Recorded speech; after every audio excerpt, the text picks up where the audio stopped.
Yun, so good day mga kalapatids. So nangitlog na rin yung mga brown natin dito mga kalapatids, no? Yung hinaram natin kay Pastor Jonathan ko mga kalapatids ay nangitlog na. Yun, so magtatay nga pala ito mga kalapatids, yung ating pinares, no?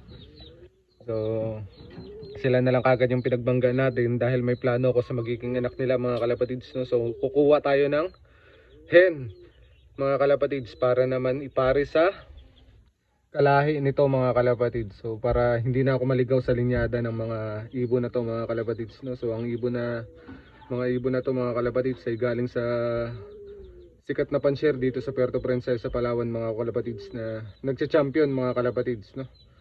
So para hindi na tayo maligaw sa linyada mga kalapatids ay mag-i-inbreed tayo, din ipapares natin sa isa na nag first overall din mga kalapatids ng Balabak race mga kalapatids. Yun. So, yun. So, update lang mga kalapatids sa anak nito mga kalapatids.